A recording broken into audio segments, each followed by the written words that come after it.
É impressionante como que todas as narrativas criadas pelo PT e pela imprensa para acusar e para atacar Bolsonaro nos últimos 4 anos, todas estão sendo agora executadas por Lula, sua quadrilha, toda a sua gangue de corruptos, e a imprensa finge que é uma coisa normal, que é uma coisa natural, e é simplesmente o retorno da velha política. Eu vou dar alguns exemplos para você, para refrescar a sua memória, e depois eu vou te atualizar com o último, que é o mais escancarado de todos. Então vamos lá. Ligação com o miliciano. Durante anos, essa foi a narrativa que o Lula, o PT, todos os criminosos, a escora do Brasil, inclusive a imprensa, usou para atacar Bolsonaro. Logo no primeiro ano, Lula escolhe como ministra do turismo uma senhora que tem ligações comprovadas com a milícia, foi apoiada pela milícia, inclusive com um miliciano condenado por assassinato. Mas tudo bem, ele falou que não tem nada a ver, e outra, não vai abrir mão dela. Não vai tirar essa pessoa ligada com a milícia do seu governo, uma ministra.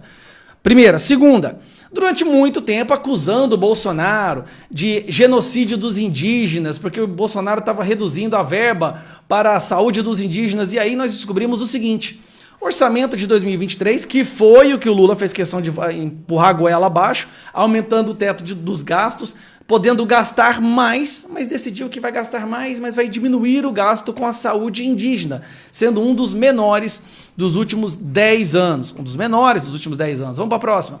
Governo anuncia fim da divulgação diária dos dados sobre o Covid.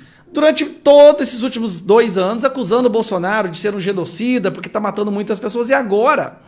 Eu lembro quando o Bolsonaro tentou fazer isso durante seu governo, acusaram ele de tudo que era possível. Agora eles estão fazendo o quê? Vão retirar os dados.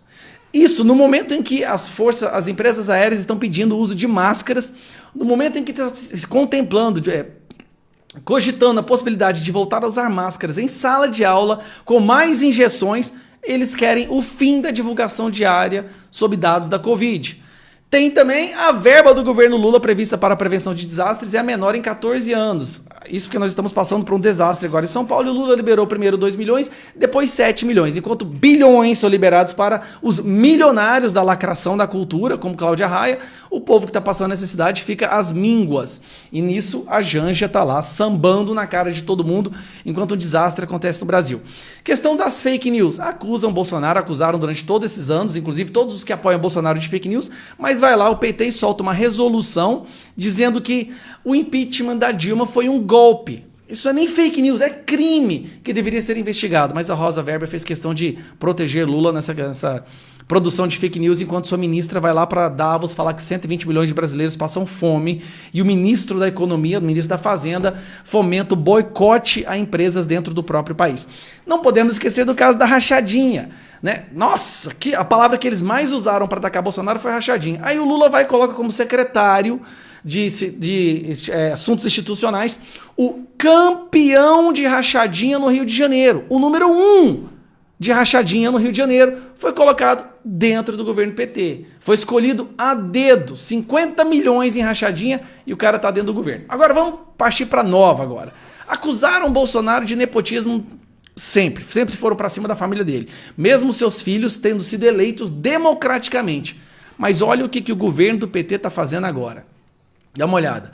Cargo vitalício e salário de 35 mil às esposas de ministros de Lula nos tribunais de contas. Eu quero te explicar isso daqui e me fala se isso é ou não é nepotismo escancarado, institucionalizado. Vários ministros do Lula já foram governadores. Saíram, né, com uma boa aprovação no seu estado, porque, coitados, são uma grande parcela da população ali doutrinada e não tem acesso à informação. E aí eles têm o controle da Assembleia, dos deputados estaduais, que são as pessoas que votam para escolher quem vai ser o novo membro do Tribunal de Contas da União.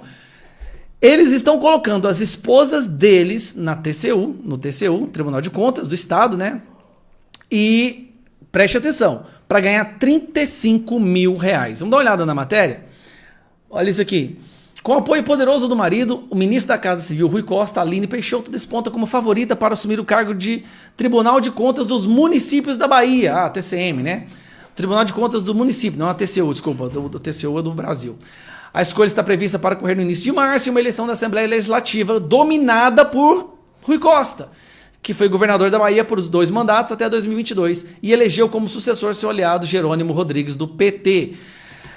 Aí vem aqui, ó, olha o que as pessoas ganham. Até 75 anos, um salário de R$ 35.462. Além disso, trazem poder, já que os tribunais de contas podem, inclusive, deixar políticos inelegíveis, caso as contas do seu governo sejam rejeitadas. É o controle total do Estado. Aí tem também a mulher do Wellington Dias, a Regiane Dias, que também vai para o Tribunal de Contas do Estado. Né? Olha, meu Deus do céu, gente. É impressionante o que eles estão fazendo. De Alagoas, né?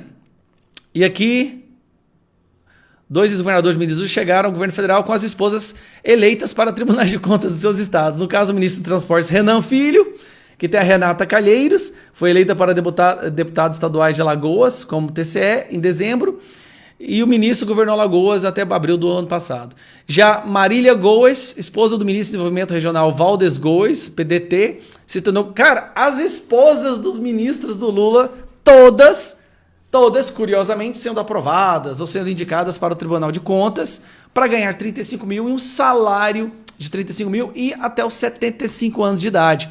Sem falar que vão ter um controle muito forte ali na fiscalização e investigação dos governadores, dos deputados, inclusive das contas dos seus adversários, das contas eleitorais dos seus adversários.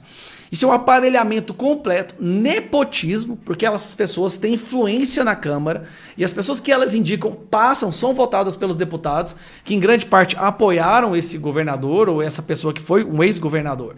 Isso é nepotismo.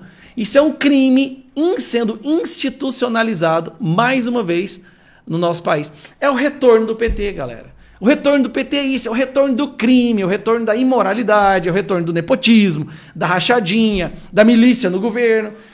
Tudo isso eles acusaram Bolsonaro. E tudo isso eles estão cometendo agora. Então, para você entender, para você poder prever quais os crimes o Lula vai cometer, é só você prestar atenção no que ele acusou o seu adversário. Porque tudo que ele acusou é o que ele vai fazer ou já está fazendo. Um grande abraço, tchau.